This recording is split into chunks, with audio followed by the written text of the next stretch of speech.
Bienvenue à vous tous, bienvenue à vous toutes, bienvenue à tous les enfants qui sont avec nous ce matin, bienvenue à leurs parents, bienvenue aux choristes du chœur Allegretto qui sont là pour soutenir nos chants, bienvenue à ceux qui sont habitués de ce temple, bienvenue à ceux qui viendraient pour la première fois, ou la deuxième ou la troisième. Vous êtes ici chez vous. Bienvenue aux protestants de souche, bienvenue à vous qui n'êtes pas protestants, et bienvenue à vous qui ne savez pas très bien ce que vous êtes. Vous êtes ici, chez vous.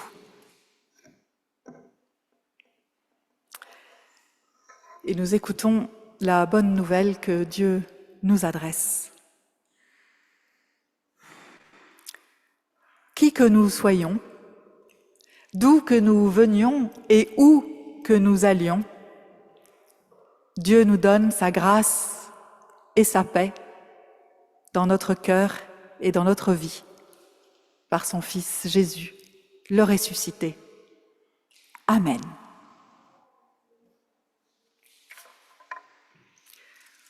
Vous avez remarqué que je suis un peu handicapée ce matin. Et oui, je me suis cassé le bras hier. Mais voilà, ça, il y a des choses beaucoup plus graves dans la vie. Et je suis ravie de pouvoir faire ce culte avec vous ce matin.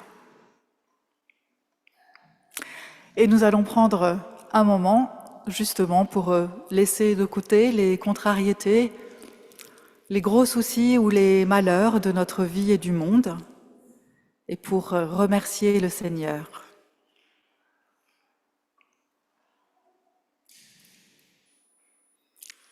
Toi qui es au-dessus de nous, toi qui es un de nous, toi qui es aussi en nous,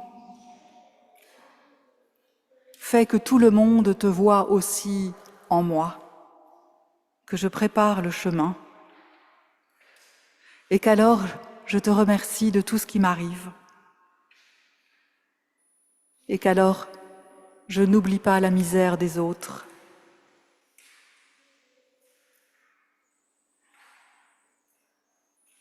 Garde-moi dans ton amour, comme tu veux que les autres demeurent dans le mien. Que tout ce qui fait partie de mon être te soit gloire, et que je ne désespère jamais, car je suis dans ta main, et en toi sont toute force et toute bonté. Donne-moi un cœur pur afin que je voie, un esprit humble afin que j'entende. Donne-moi l'esprit de l'amour afin que je te serve, l'esprit de la foi afin que je demeure en toi. Toi que je ne connais pas mais à qui j'appartiens, toi que je ne comprends pas, mais qui m'a donné ma vie et m'a voué à mon destin. Amen.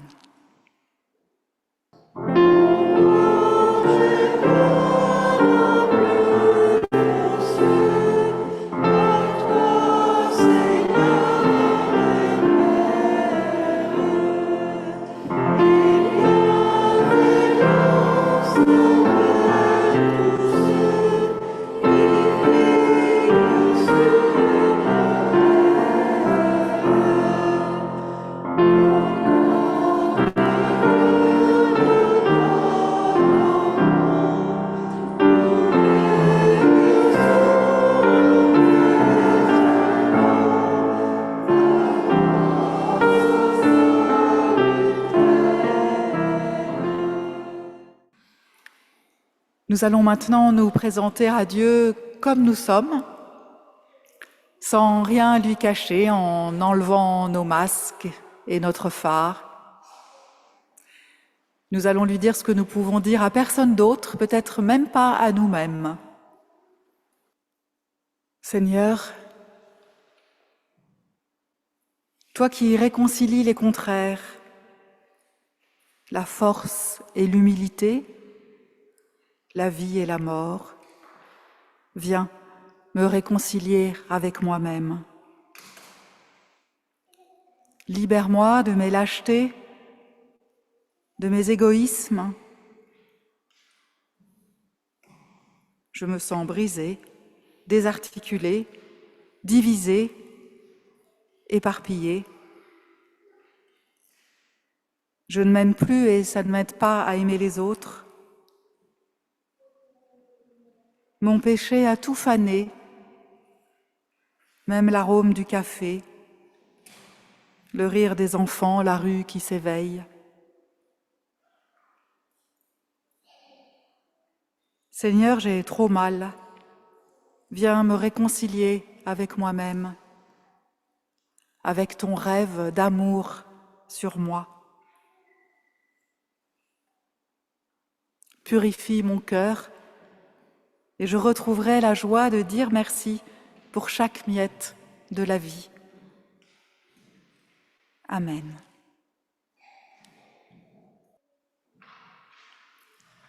Que l'aube de Pâques dissipe nos obscurités, que la lumière du ressuscité éclaire les tombes de notre passé, que le Dieu Tout-Puissant nous fasse miséricorde et qu'après avoir pardonné nos fautes, il nous conduise en nouveauté de vie sur les traces du ressuscité. Amen.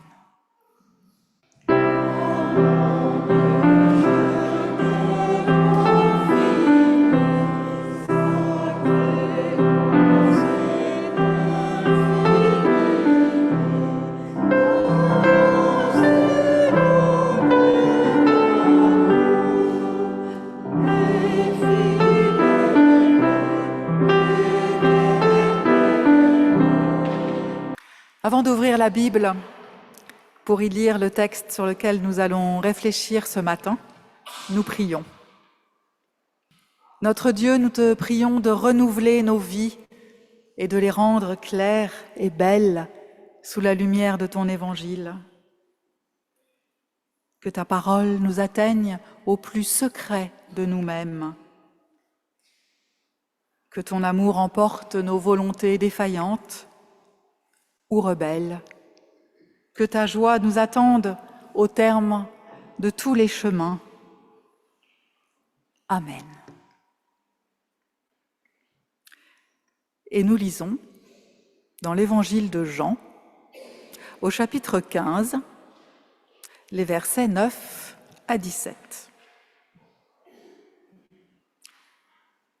Comme le Père m'a aimé, moi aussi, je vous ai aimé. Demeurez dans mon amour. Si vous gardez mes commandements, vous demeurerez dans mon amour, comme moi j'ai gardé les commandements de mon Père, et je demeure dans son amour. Je vous ai parlé ainsi pour que ma joie soit en vous et que votre joie soit complète. Voici mon commandement, que vous vous aimiez les uns les autres comme je vous ai aimés. Personne n'a de plus grand amour que celui qui se défait de sa vie pour ses amis. Vous, vous êtes mes amis si vous faites ce que moi je vous commande. Je ne vous appelle plus esclave, parce que l'esclave ne sait pas ce que fait son maître. Je vous ai appelé amis, parce que je vous ai fait connaître tout ce que j'ai entendu de mon Père. Ce n'est pas vous qui m'avez choisi, c'est moi qui vous ai choisi et institué pour que vous alliez et que vous portiez du fruit et que votre fruit demeure, afin que le Père vous donne tout ce que vous lui demanderez en mon nom. Ce que je vous commande, c'est que vous vous aimiez les uns les autres. Seigneur, ta parole est une lumière sur notre sentier. Éclaire nos pas. Amen. Alors oui, ça je dissipe le doute tout de suite, c'est bien le même texte que dimanche dernier. Vous n'avez pas rêvé. Mais je vous avais prévenu, je vous avais dit qu'on le travaillerait ensemble sur plusieurs dimanches. Dimanche dernier, on avait parlé d'amour. Aujourd'hui, on va parler de sacrifice. Alors je vous fais quand même un petit résumé de l'épisode précédent. Peut-être que certains d'entre vous n'étaient pas là dimanche et que ceux qui étaient là, il s'est passé beaucoup de choses depuis. Alors on avait réfléchi à ce que voulait dire cet amour dont nous parlait Jésus, et que ce n'était pas de l'amour au sens où nous l'entendons de nos jours ou au sens du dictionnaire. Je vous rappelle la définition d'amour dans le dictionnaire: attirance affective ou physique, qu'en raison d'une certaine affinité, un être éprouve pour un autre être. Cet amour dont nous parle Jésus n'est ni attirance, ni même un sentiment, ni amour au sens amoureux du terme, ni amitié, mais une relation très particulière dans laquelle, en aimant quelqu'un, on ne lui apporte pas quelque chose, mais on reçoit de lui. On reçoit, à travers lui, à travers elle, à travers chaque être humain aimé, le témoignage de la relation que Dieu a construite avec soi. Chaque être humain en devient plus que le témoin, il la rend vivante. Alors pour le détail et plus d'explications, je vous renvoie à notre site internet où vous pouvez voir la vidéo de la prédication de dimanche dernier. Et pour ce matin, on s'est gardé un morceau de choix. Personne n'a de plus grand amour que celui qui se défait de sa vie pour ses amis. Ben dites donc, pas simple. Alors bien sûr, on pense que Jésus parle de lui-même quand il parle de se défaire de sa vie pour ses amis. Ce discours qu'il fait à ses disciples, il a lieu pendant le dernier repas de la vie de Jésus, juste avant qu'il ne soit arrêté par les autorités romaines, sur dénonciation de l'un des siens, de Judas, et juste avant qu'il ne soit mis à mort, donc quelques heures après qu'il ne prononce cette phrase. Mais Jésus a déjà deviné que tout cela allait finir ainsi, il le sait, et d'ailleurs, à un autre endroit de ce discours, il le dit très clairement à ses disciples. Alors je vous propose ce matin, autour de cette phrase « Personne n'a de plus grand amour que celui qui se défait de sa vie pour ses amis », je vous propose 3 questions. Est-ce que Jésus sacrifie sa vie pour ses amis ? Jésus nous demande-t-il de mourir pour nos amis ? Et enfin, on va extrapoler un peu. Jésus est-il mort pour nos péchés ? Est-ce que Jésus sacrifie sa vie pour ses amis ? D'abord, je crois qu'il est important de remettre les choses dans leur contexte et de dire que finalement Jésus n'a rien inventé, il reprend une idée très courante dans l'Antiquité. On peut par exemple, entre autres, aller la chercher chez Platon, dans sa pièce « Le dîner », je cite, « Mourir pour autrui, c'est en tout cas ce à quoi seuls consentent ceux qui sont amoureux », on pourrait traduire ceux qui s'aiment, et pas seulement les hommes, mais aussi les femmes. Voilà, donc mourir pour autrui, pour Platon en tout cas, c'est le symbole de l'amour. Cette idée, on la retrouve aussi, en dehors du monde grec, dans toute la littérature juive qui représente le fond culturel de l'époque de Jésus. Par exemple, dans le premier livre des Maccabées, qui est un livre qui ne fait pas pour les protestants partie du canon biblique. Ce premier livre raconte les exploits de Judas Maccabée. Maccabée, c'est son nom de famille. Hein. Depuis, ça a pris un autre sens en français, mais à l'époque, c'est son nom de famille. C'est une très grande famille hébraïque qui part en rébellion contre l'envahisseur romain. Et donc, on écoute ce que Judas dit, avec, je trouve, un certain accent de tragédie grecque. Les Alexandrins ne sont pas loin. « Il ne sera pas dit que j'ai choisi la fuite. Si notre heure est arrivée, mourons bravement pour nos frères et ne laissons pas ternir notre gloire. » C'est aussi dans toute cette période que l'on appelle intertestamentaire que se développe l'idée d'une résurrection possible pour les personnes de grande valeur dont il est inconcevable qu'elles soient mortes si tôt. Par exemple, ce coup-ci dans le deuxième livre des Maccabées, je cite, « Au moment de rendre le dernier soupir, il dit « Scélérat que tu es, tu nous exclus de la vie présente, mais le roi du monde, parce que nous serons morts pour ses lois, nous ressuscitera pour une vie éternelle. » Fin de citation. Alors, est-ce que Jésus s'inspire de ces différentes cultures? Probablement. En tout cas, là, dans notre texte, si Jésus parle de donner sa vie pour ses amis, c'est pour expliquer le « comme je vous ai aimé » qui précède. C'est comme s'il disait « Voilà qui montre à quel point je vous aime.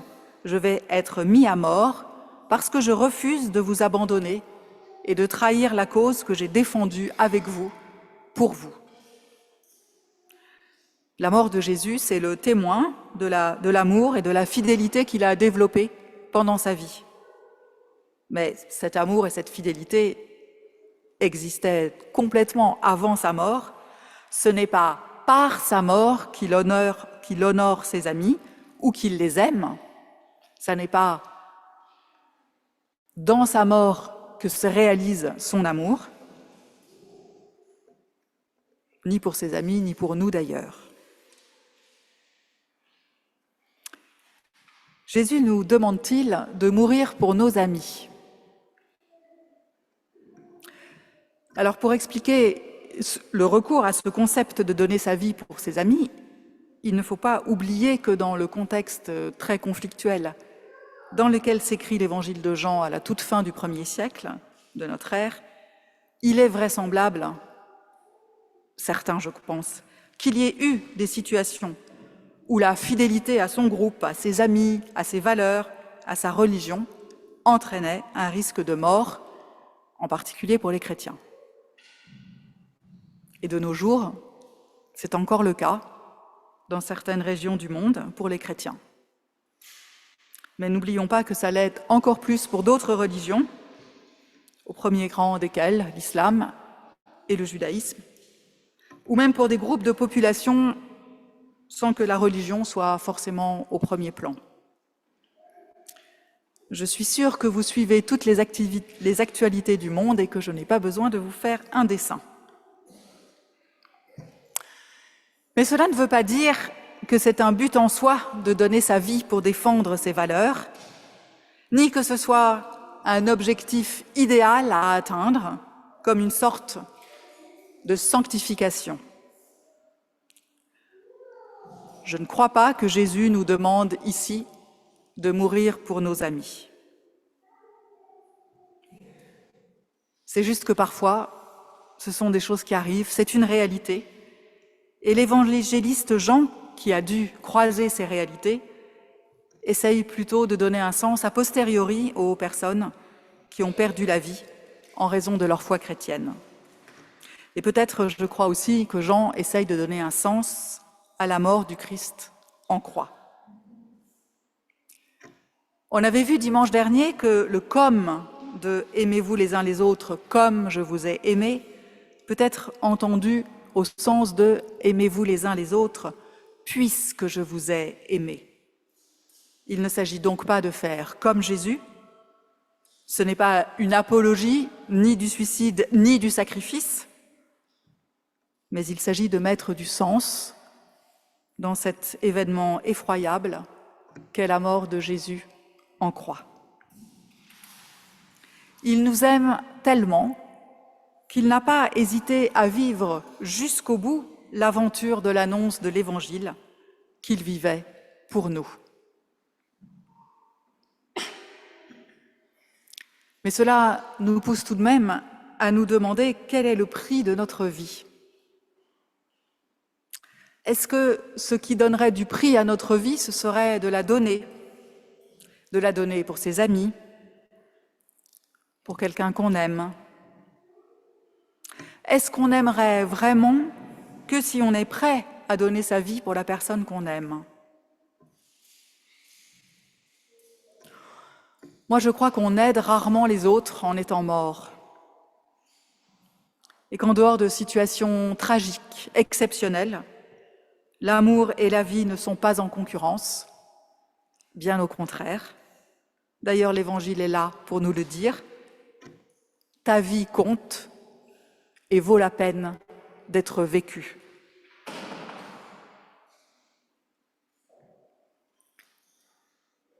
L'Ancien Testament nous dit, par exemple dans le livre du Lévitique, « Tu aimeras ton prochain comme toi-même ». Jésus transforme ce concept en « Tu aimeras ton prochain puisque je t'ai aimé ». C'est un sacré chamboulement. La référence de l'amour, ça n'est plus simplement notre personne, mais c'est la façon dont quelqu'un d'autre nous a aimés.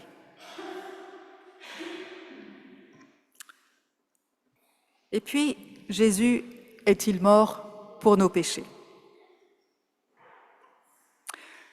Les premiers chrétiens ont tous essayé de donner un sens à la mort sur la croix de leur héros.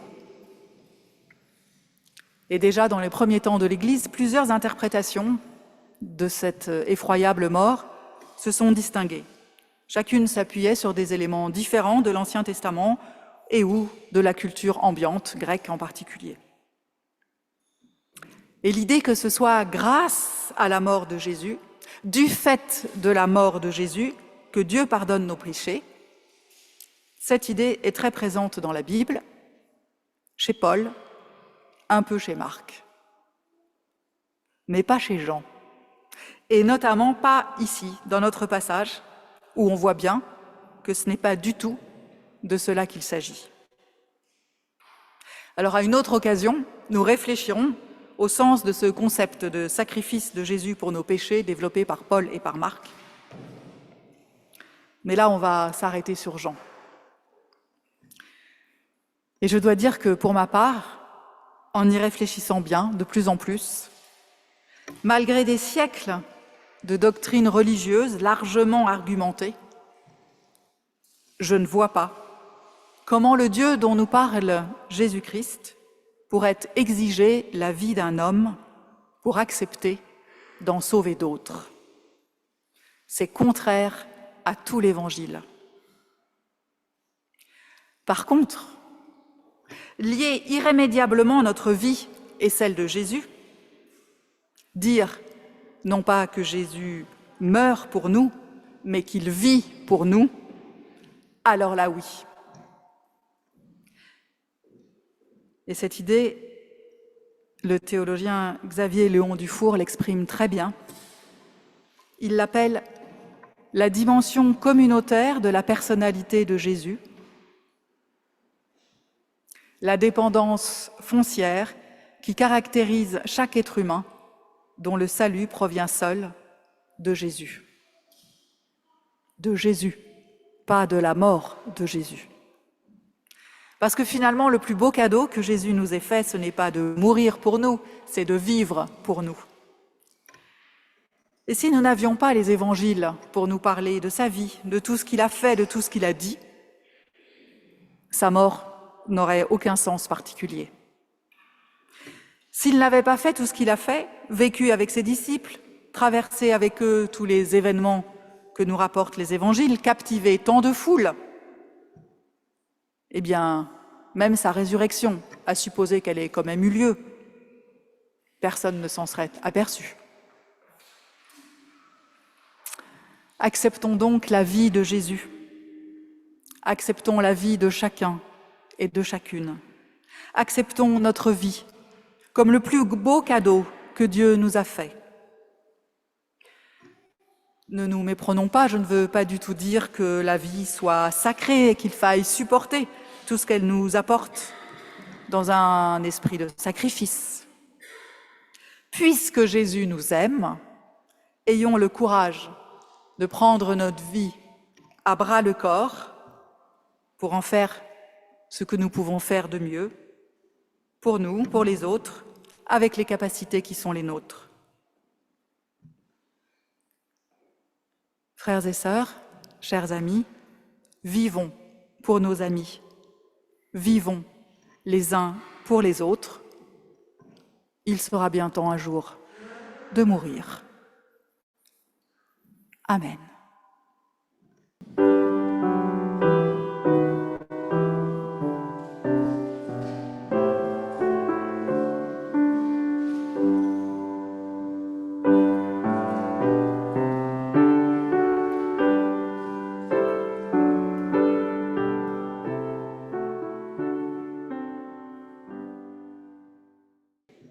C'est maintenant le moment de l'offrande. Une façon pour nous de partager nos biens, une façon concrète de dire cet amour que nous avons pour la vie et les uns pour les autres.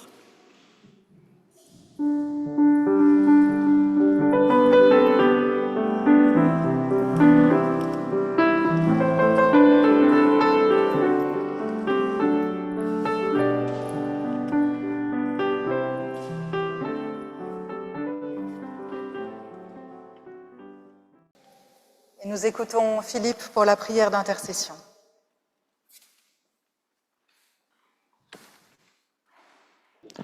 Avec, au début de ce temps d'intercession, une poésie d'André Chédid. Tandis que les graines s'enfièvrent au creux des sols, tandis que les sèves s'émeuvent au cœur des arbres, l'orage racla nos murs. Fureur, sévices se déchaînèrent. On parla haine, on outragea, on versa sang. Mais une fois de plus, au revers de l'atroce, au tréfonds de l'obscur, s'échafaudait l'opiniâtre printemps. Oui, Seigneur, ces mots d'André Chédid, fureur, sévices se déchaînèrent, on parla haine, on outragea, on versa un sang, sont encore d'actualité.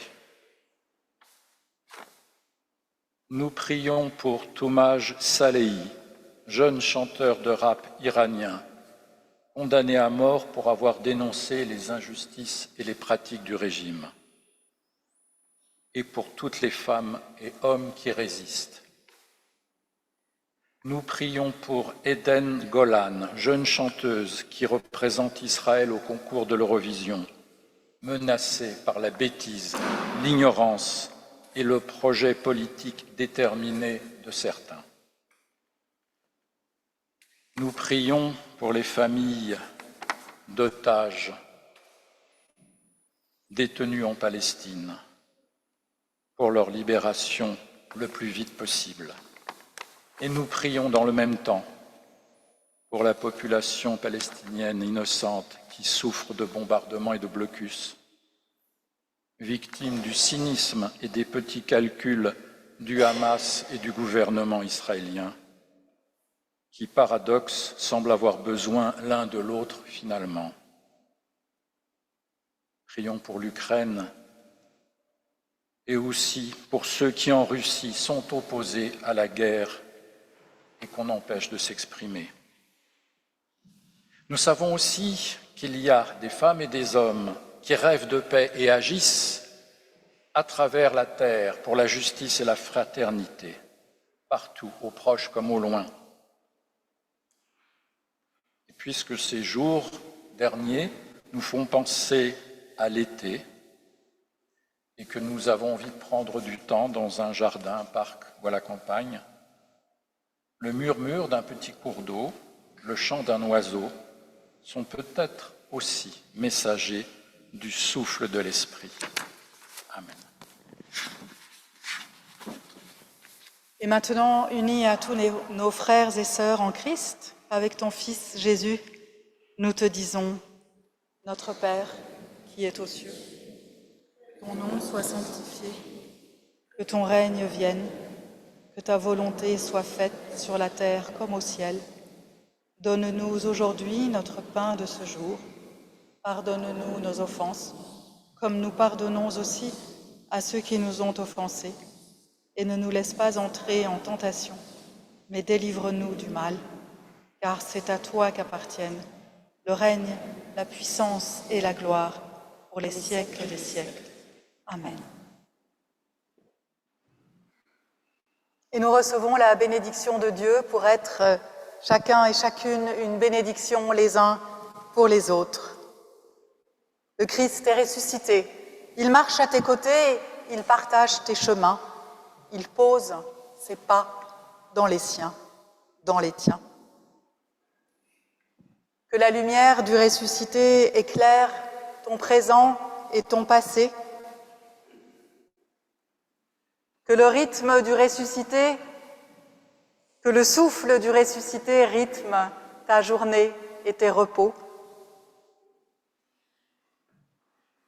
Que la vie du ressuscité inspire tes rencontres et tes projets. Le Seigneur vous bénit et vous garde, vous et tous ceux que vous aimez. Amen.